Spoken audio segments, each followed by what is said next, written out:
Welcome to the Patience and Progress audio experience with your host, Jake Butler. In life, it's important to have patience, but also make progress. This episode is brought to you by Butler Capital, Rich Kid Camp Online, and Money University. Put your hands together for a former school teacher turned full-time real estate investor, Jake Butler.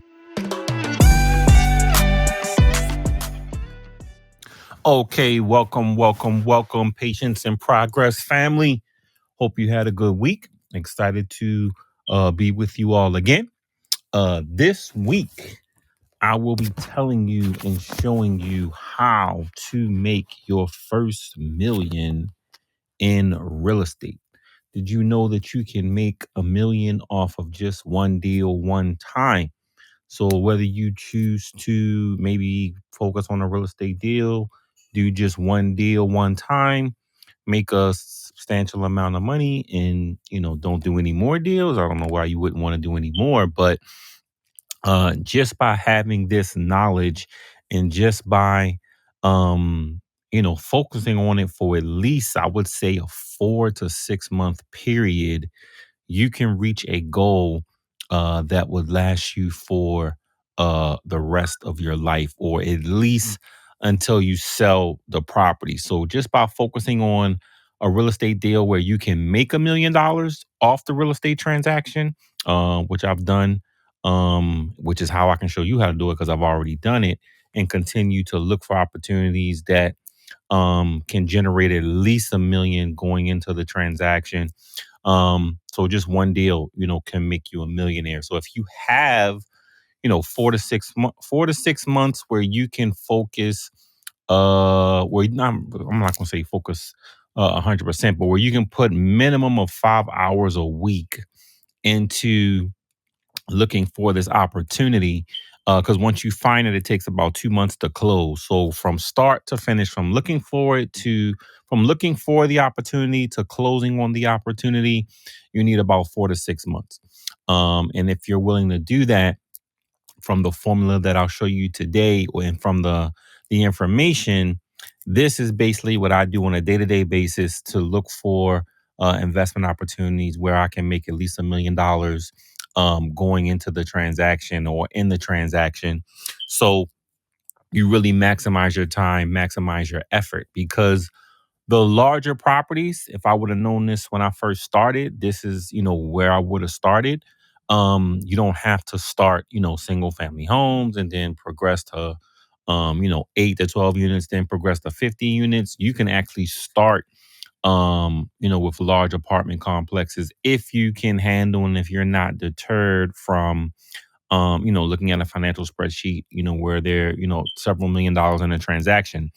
The thing we have to get over as individuals, if you're just starting, people say 4 or 5 million. How am I going to come up with that amount of money? Where actually, if you understand how the deal is put together, 70% actually comes from the bank. So you'll need to come up with a 30%, but that 30% can be organized through partnerships and through what they call real estate syndication, where you have individuals that put together money, and they can purchase a larger piece of real estate or a larger asset. So people that own, or individuals or corporations that own large apartment or commercial real estate properties, don't own them by themselves. So you see some people, they buy a single family home for their family, or they buy a duplex and they live in one side, rent out the other.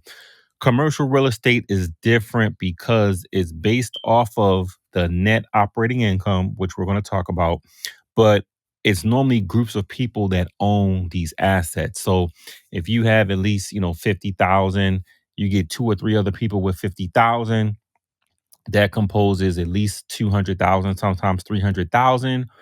With that particular group that you may have organized, let's just say it's 200,000 for argument purposes. You have four people to put in 50,000. That $200,000 can actually acquire about 200,000, close to 1 million in real estate, because they want you to come to the table with at least 10% of the money. once you find different investment firms that put up the additional capital. So with four friends that have $50,000 each, you all can acquire at least a $10 million project. So it's not as difficult as some people think. Um, and just by knowing how to do it. Let's say you don't have any friends, with at least, $50,000, so forth and so on. So if you can compose at least 10,000, then normally that's enough to get the property under contract for a 35 to 90-day period, depending on the seller. And then what you can do is during that time frame, you can look for other investors that, one, understand the commercial real estate aspect, and two, that have an interest in your project. I personally don't do that unless the property is going to generate at least a 10 to 12% cash on cash, because investors are going to want at least 10% on their money to come into the project. So if you look for properties that give at least a 10% return, and then those are properties that are attractive enough to normally bring in investors. So how do you make $1 million in a real estate transaction? Okay, here's how you do it. So commercial real estate is based off of what's called the net operating income, NOI, net operating income. And what happens is that is the gold standard in commercial real estate. So there are five different areas, or five different types of properties that fall under the commercial real estate category. Those are multifamily apartments, retail shopping center, your regular shopping center or corner shopping store that you go to with your Walgreens, your supermarket, retail shopping centers, industrial properties, where sometimes you have properties that make textiles, or there's a cement factory that generates cement. Those fall into industrial. Office buildings, which everybody knows what that means. And then you have special purpose buildings, such as casinos or any type of specific building that generates a specific purpose. So all of these properties, the individuals, pay rent. And how you make $1 million is you want to focus on the NOI, okay?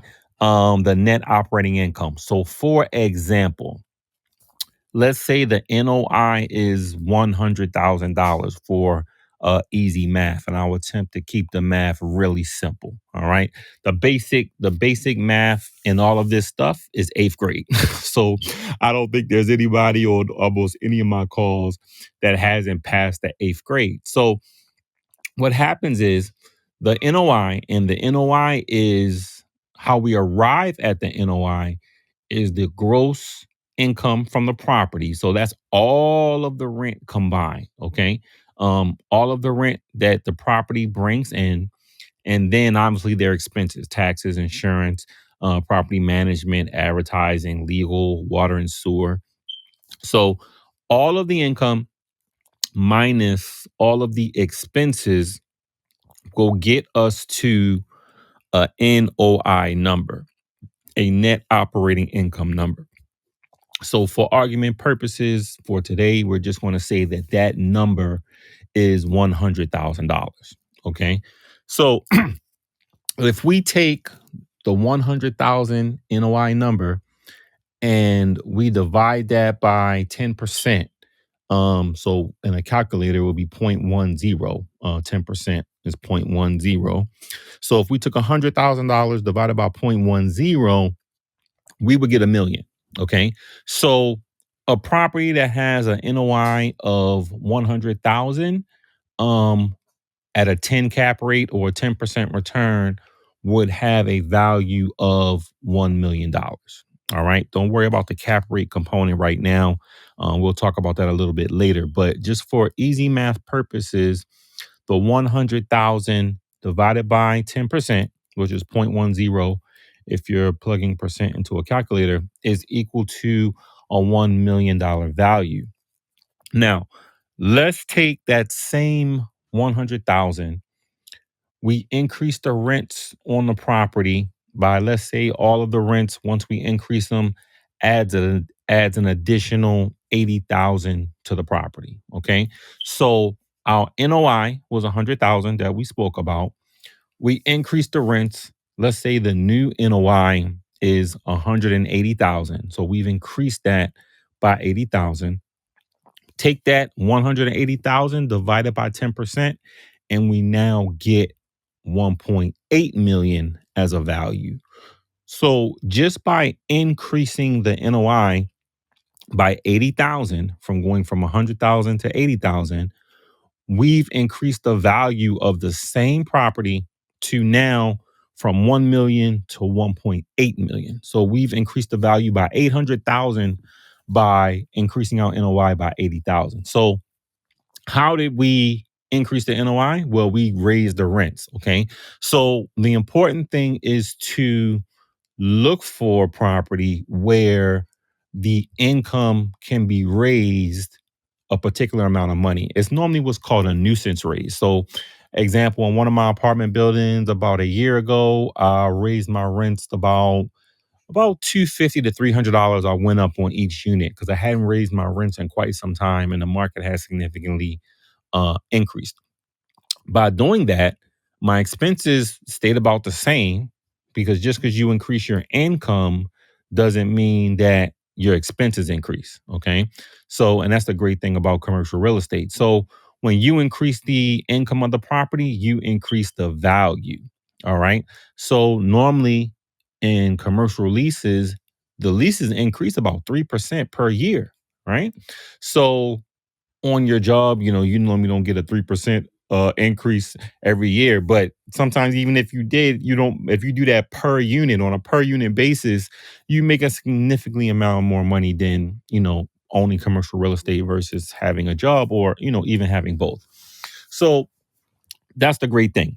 But back to my point is, we take the NOI of 100,000, we increase the rents, we add an additional $80,000 to the bottom line. We have thus increased the property from 1 million to now 1.8 million. Okay. Now let's translate that over into an apartment. Apartment is the easiest example because everybody understands paying rent, right? So if we have a 50 unit apartment building, 50 units, and we increase the individual rents by $200, just $200. A lot of tenants are not going to move out if their rent increases by $200, especially if their unit is under market. And that's the key thing here is the opportunity, or the rents are under market right now. So somebody could be paying $1,300 in rent, but the market rent is really $1,500. That is a property that we would want to be interested in and um, attempt to acquire or put in an offer. So, for example, 50 units times $200, because we're going to increase the rents by $200.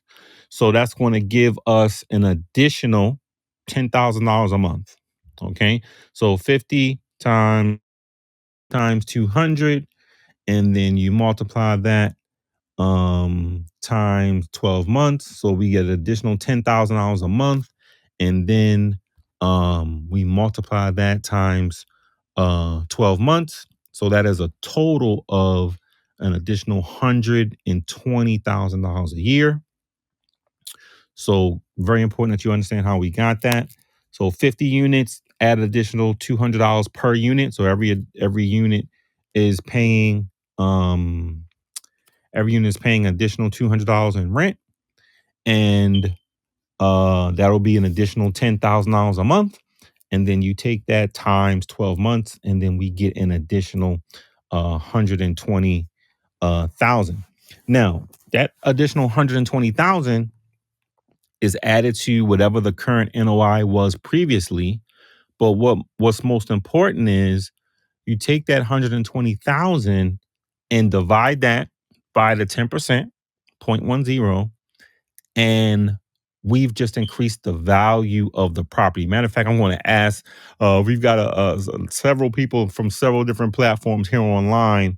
How much did we increase the value of the property with that example? I don't want to give you the answer. I want you to tell me. You can just type it in Exactly. Someone type in chat 1.2 million. So 50 units with a $200 increase in rents. You do that's what's called they call it a nuisance raise, where tenants will get upset, oh, they increasing my rent, but not upset enough where they're going to move out. Okay. So 150 to $200 is about what we look for. A $200 increase in rent will add $120,000 to the NOI, to the bottom line, and that would bring an additional value to the property of 1.2 million. That is absolutely correct in the chat. So by doing that, you add 1.2 million to the property. So if you sold it, you would have, some expenses if you sold it, but you would have made $1 million or very close to a million just off of that transaction. Just off of that transaction. Any other questions about that before I get into some additional details, how you find it, where to look for it, the financing, any other components? So somebody says, can you do that math again one more time? So if you take a 50-unit apartment building, for example, right now, the minimum I look for is about 30 units, because you can find properties where sometimes you can increase the rents, sometimes $300-$400 if the property is older, which that's what we'll get into in a minute. Because older properties, a lot of times the investment group that brought it, they're retired. If they're looking to sell the property, they haven't gone through the whole management component of increasing the rents and so forth and so on. So if you can buy it even at the current market retail value, you pay retail price for the property, as long as that upside is there, as long as that upside exists, you can make the increase or the upside that we're talking about. So in this example, I'm talking about a 50-unit property. We increased the rents by $200. So 50 times 200. Okay. So that's 10,000. And then we take that 10,000, we're going to get that per month for 12 months. Even if you factor in a vacancy where you have to, kick some people out because they can't pay, so forth and so on. You're still going to get close to that $100,000 increase in the NOI, in the net operating income. And the net operating income, just to review, is all of the income from the property minus all of the expenses. Okay. That gets us to the gold standard. The gold standard in commercial real estate is that net operating income. In residential properties, we look at comparables. What did other similar properties sell for? That's kind of the main way to determine the value if you have a residential background.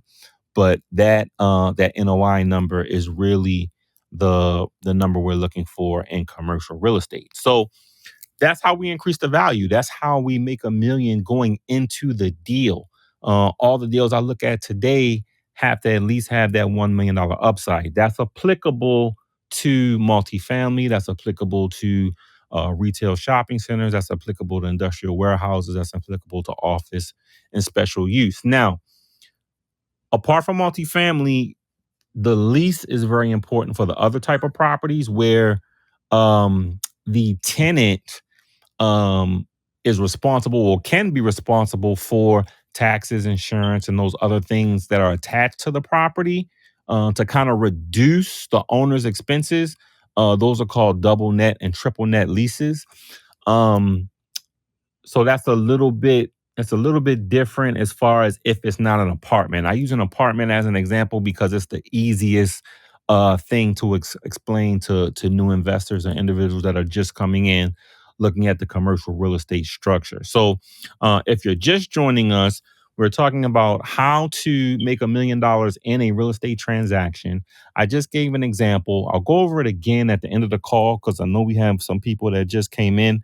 But how $1 million is made just off of one real estate transaction. So you can actually retire just off of that one transaction. I know one of my properties alone gives me, way more than I was making as a school teacher. So if I had known this, when I started, I would have focused probably total all of my attention on this, not on, single family residential homes, because Let's just say you're new and it takes you a little bit longer to put this type of deal together. You only have to do it one time. You only have to do it one time. You've been listening to another exciting episode of Patience and Progress Investing with Jake Butler. If anything that I've mentioned in the episode resonates with you, you may want to check out my online learning platform, moneyuniversityonline.com, where you'll gain significant knowledge on how to do real estate deals with little to no money down and how to go to the next level using other people's money. That's what everyone wants to do. And if you're looking for a mentor, check out onedealonetime.com. That's the number one, onedealonetime.com, where many of my students have been able to quit their job just over 6 to 8 months of being involved in our mentoring program in residential real estate, commercial real estate, or tax deeds and tax certificates. Now, back to another exciting episode. Okay, so where do you find these type of opportunities? Well, as I mentioned before, properties that have been owned for quite some time, the average mortgage is 30 years. So if you look for commercial properties that have been owned for at least 15 years, then the owner or ownership group is, a little bit older, average range between their 50s and 70s. At that age, you're more so into a legacy type of situation where you're trying to create wealth for your family and for the individuals that are coming after you. So the mindset is a little bit different. And that's just kind of the characteristics of those properties.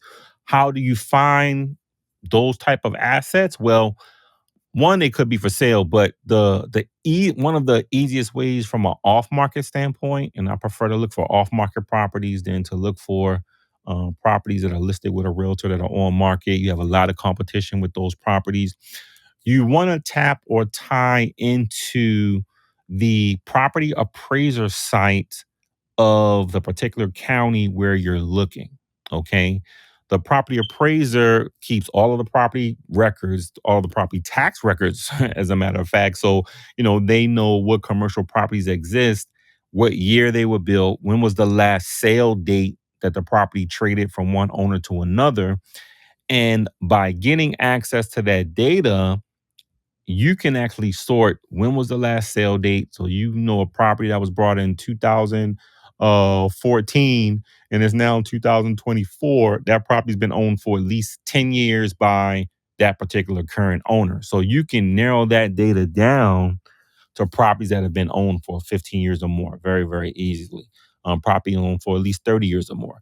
And the reason and data I recently looked at, those investment groups, they normally don't like to sell because you only have to own one of these properties one time to generate this type of income. And of course, once you own it once, you don't want that income to stop. So that's why a lot of times when they do sell, they roll it over into what's called a 1031, where they can take that profit and roll it into another deal without paying taxes on it. So that's a component, how to get into a deal and then roll the profits over into another deal. So you want to start with the property appraiser office. You want to get the data in an Excel type format. You may have to subscribe to it. There are a couple third party vendors that sell it. If you know someone that has a real estate license, they can access a program called IMAP, IMAPP. That's Ingrid, Mary, Peter. If you want the breakdown of how you spell it, IMAP. You could also go to their website and subscribe to it. They have access to, I believe it's all 50 states and all the counties where you can actually subscribe to the property appraiser property tax records, and you can get access to this data. Any type of property you want, single family, commercial, retail, shopping center, office, warehouse. So you can narrow down that data, who the owner is, and how long they've owned the property, which is what they determined from the last sale date. So all that information is recorded, is with that particular office, and then that office keeps track of that data. and then you can subscribe to it. And once you subscribe to it, you got to know what you're going to do with it, right? So currently, there's over 300 multifamily properties that we just downloaded and that we're reviewing, and we're contacting the owners to see if they want to sell. I'm estimating by the time we have this episode in the next, I would say, month or two, I'll already be in negotiations on probably two or three of them. Because my goal before this year is out is to purchase another multifamily property. So I'm happy to share that journey with you all as we progress and move toward that goal. And then what I'm doing with each of these episodes, because I'm trying to give as much information as possible. So anyone that's looking to, increase their wealth in either residential real estate, because that's where I started, or commercial real estate, which is primarily what I'm doing now, you can actually pattern, what exactly and follow exactly what I'm doing. I know it's kind of hard after the episode to say, oh, what did he say? Or I don't remember that, which you can always go to Money University online.com, and I have a online program there that's actually a home study course with questions that you have to answer, and it gives you a quiz so you can kind of keep track with those lessons, know how you're doing. It gives you a report card as to what problems, which questions you're getting wrong, so you can actually accelerate your learning so you can make money faster. So, as a former school teacher, I'm always looking to see how I can help and educate others and put this information into a format where individuals can progress and grow. So the property appraiser site is the main resource you want to use to access the data. There's also third-party vendors that you can buy it from, but you want to or need to get access to that data. You can always go to LoopNet or Crexi to find out what's for sale, which just starting out looking at commercial property, that's a great way to start and analyze property. To get to that net operating income number, you can analyze properties that are for sale because they have all of the data normally needed to analyze the property, which is the income and expense statement and the rent roll from the property. Those are the two components that you'll need to start to even see if the property is an opportunity. Okay. And if it is an opportunity, what you're looking for is you're looking for properties that the income from the property can be increased minimum $200 per unit. Or also another component is if it's completely mismanaged. There was a property I was looking at, I think it was Jacksonville. The owner's brother had the pool contract to clean the pool. And that pool contract was like 2 to 3 times the price of an average pool contractor that cleans the pool and maintains the pool. The pool contractor was the property owner's brother. That's why that contract was like that. He was paying his brother and a double, triple the amount of money. And that was significantly, obviously, decreasing the NOI for the new buyer. So if you didn't quite know what those expenses should be, um, that's something that you could have got taken up on. So there are two ways to get to that, to increase that NOI. One is either increase the income or two, reduce the expenses. So those are the two components to look at. And your goal is to look at opportunities where you can increase the NOI by at least $50 to $100,000. If you can do that, then that is a property that you should definitely proceed to go to the next step. Okay. If you're in our mentoring program, then you obviously can accomplish that step very quickly. If you run into that type of problem, give us a call. We're happy to see if we can help you to get through it. So, you know what? Let me pause for a second to see if there are any questions, because I know sometimes when we get into math, people say, what did he say? What number is that? So are there any questions? If you raise your hand, I'll be happy to call on you. But if you have any questions about anything I've discussed so far, the NOI, where to find these opportunities, the types of commercial real estate, or anything that I've mentioned so far. Okay, we have one question. So someone's asking, where do we find it? So I had just mentioned that, where if you came on late, the property appraiser site is where you want to go, but property appraiser data is probably more of a better answer. property appraiser data. So you can go to a property appraiser site, but on a lot of property appraiser sites, they want you to have the address. So a free way would be to start with loopnet.com or Crexy.com, put in a filter to find a 50 to 60 unit in your area. Normally they have the income and expense statement attached. A lot of times they do. If not, you may have to ask their broker for it. And then what you'll want to do is you'll want to look at the rents, and then you'll want to do a little bit of market research. You don't have to do a whole lot, but you can use apartments.com. The most popular one is rentometer.com, RENT, the letter O, and then meter.com, METER, to look up the current rents to see if there's an opportunity to raise them. Okay. That's the quickest way. And then you do an analysis as to income minus expenses, what the current NOI is, and what the NOI could be if the rents are raised. And that's where you get your value difference to see how much the value can be improved in that property. Another question says, I'm in residential real estate, but like to transition to commercial. What's the easiest way? The easiest way to transit, if you're into residential, you want to look at or transition to commercial. What I encourage people to do is, commercial is considered any property that's 5 units or more, also office, retail, shopping center, or special use or office. I would take about 10 properties, the type of properties that interest you, because if you're doing something that interests you, then you're more likely to stick with it. I would get 10 properties that are for sale currently right now, because you get that data that you need already available to you. I would use probably Marcus and Millichap as one site. Another one that's really popular is probably Long and Foster commercial division. Get about 10 properties from there and then evaluate them to see what the current value is and what the future value could be, just so you can get an idea before you start looking for ones that you may acquire, and so you can get an idea of the income that can be generated. So first you want to do a couple practice deals in commercial and then start looking for the real thing. But to transition, you want to look for whatever area you're comfortable with, and then start there. Because if you're not uncomfortable, if you really don't like office buildings or understand office buildings, and I try to show you, okay, do this, do that, you're going to get confused, frustrated, and you're going to give up. And so we don't want you to give up. We want you to continue.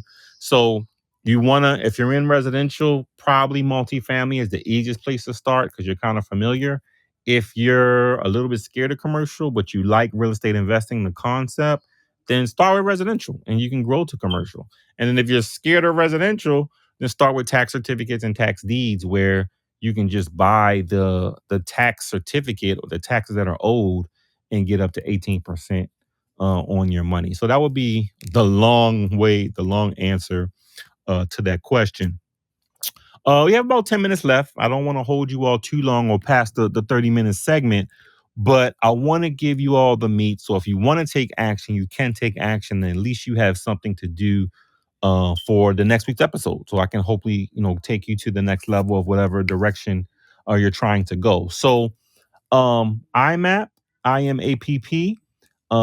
If would want to try to access that data, I'm trying to think of another way. There's really no shortcut, to be honest with you, as far as accessing that data. There is some free information that you can also get from the HUD website, Housing and Urban Development, HUD.gov. They list all of their apartment buildings there that they finance. So those are properties that you can put in 50 units and get a slew throughout the whole United States. All of the properties that HUD has given a secured loan on, and you could start there as well. Okay. And then last but not least, which it comes to the part that some people don't like, you have to contact or reach out to the owners to see if they would like to sell. Or if the property is listed with a broker, you have to reach out, and make an offer. And that's where a lot of people get stuck, is in that component. you have to reach out and you have to make an offer. The offer comes from, you have to be confident in your offer and know, the price range that you want to get into. And I would say that's where a lot of people get stuck, is you have to make that offer. In commercial real estate, you normally start with what's called a letter of intent, a LOI, letter of intent, which lays out the offer. And then also they'll respond to that letter of intent. And then you normally go to contract after that. Okay. One thing that's another caveat is you can get the property once you find an under market value property. Let's say you get it under contract. Let's say you can't put the deal together. You can't put the deal together. You can sell your position to another investor. There's one commercial deal where I made $88,000 on a warehouse where I just sold my position to another investor that wanted to buy the warehouse. Okay. I also could have partnered. I could have put together a couple of partners to buy and own that deal. I forget how much a month that property would have given me. But that was one option. But I decided to take the lump sum at that time, which in hindsight, I probably should have kept it. But at that time, that was a good amount of money and can be a good amount of money in a short period of time. So it's not like you only have one exit strategy. You have more than one exit, but you know that you're going to make, a substantial amount of money in the transaction that you choose to put time and effort into. Because whether you take 2, 3, 4 months to buy a single family home, fix it up, then resell it, put it on the market, you make $40,000 to $50,000.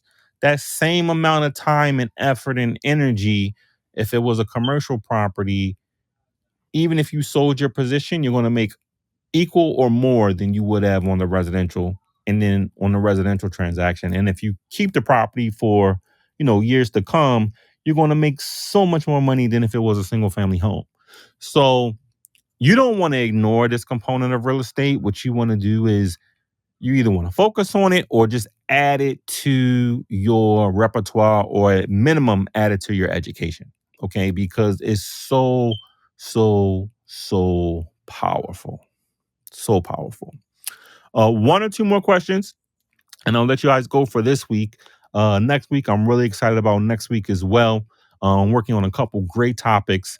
Not sure which one we're going to select yet, but all of them have, a lot of concerns, a lot of emails where people are emailing me every day as far as which properties to get into, and how to create wealth the quickest. That's the thing. How to create wealth the quickest and easiest, as far as creating a legacy, for your family and for, your children.